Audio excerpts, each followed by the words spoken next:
Muling pinulong ni Pangulo Aquino ang kanyang gabinete kaugnay ng rehabilitasyon sa mga lugar na sinalanta ng Bagyong Yolanda.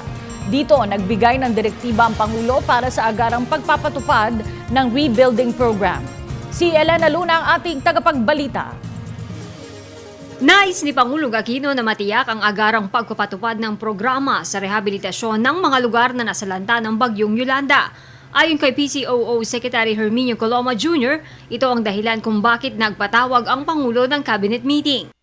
3 oras tumagal ang meeting na nagsimula sa pagpapaliwanag ng Pangulo sa tungkulin ni Secretary Fanfilo Lacson bilang Presidential Assistant for Rehabilitation and Recovery. Secretary Lacson pointed out the need for speeding up the clearing of debris in Tacloban City so that rebuilding efforts can proceed unimpeded and to minimize the citizens' exposure to health and safety hazards.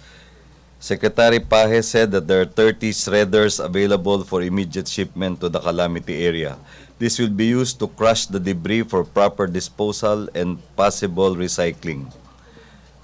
The possible deployment of the MMDA Rescue Battalion, redeployment of the MMDA Rescue Battalion to Tacloban will also be considered.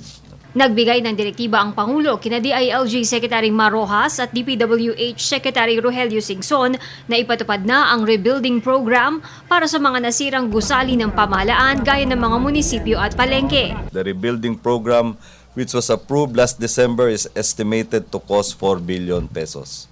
Secretary Singson said 832 school sites have already been cleared for rebuilding of destroyed school buildings. DPWH is awaiting from JICA the proposed design for upgraded school facilities disaster resilient. He said that the design is being expected before the end of this month. Iniulat ni Health Secretary Enrique Ona na nagpapatupad na ng fogging operation sa mga apektadong lugar laban sa pagkalat ng sakit na chikungunya na dulot ng lamok. Secretary De Lima presented the NBI's report on the identification and burial of victims of typhoon victims in Tacloban City. This is for Tacloban City alone. A total of 2,249 bodies were recovered.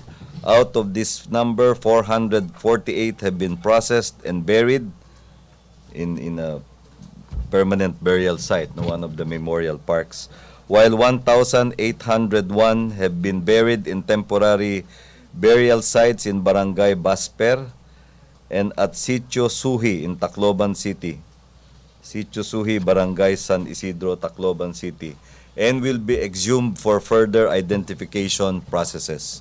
Direktibaan niya ng Pangulo sa DBM na magbigay ng karagdagang pondo para makumpleto na ang pagkilala sa mga bangkay sa lalong madaling panahon.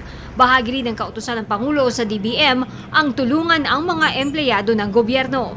The President directed DBM to submit recommendations on the possibility of providing financial assistance to national government employees affected by Typhoon Yolanda, similar to assistance given to those affected by Typhoons Pablo and Sendong. Ang DOST naman pinagsusumite ng Pangulo ng report sa binubuo nitong simulation studies sa storm surge at flood-prone areas. Iniulat ng DENR na malapit nang makumpleto ang ginagawa nitong mapa para sa ipatutupad na 40 metrong no-build zone. Ang DOTC naman hinihintay ang isusumiting study ng JICA ngayong buwan para sa muling pagpapatayo ng Tacloban Airport. Samantala, hiniling naman ni Budget Secretary Florencio Abad sa mga cabinet officials na magsumite ng kanilang rekomendasyon para sa realignment ng budget dulot ng epekto ng Bagyong Yolanda at iba pang kalamidad. Para sa Telebisyon ng Bayan, Elena Luna.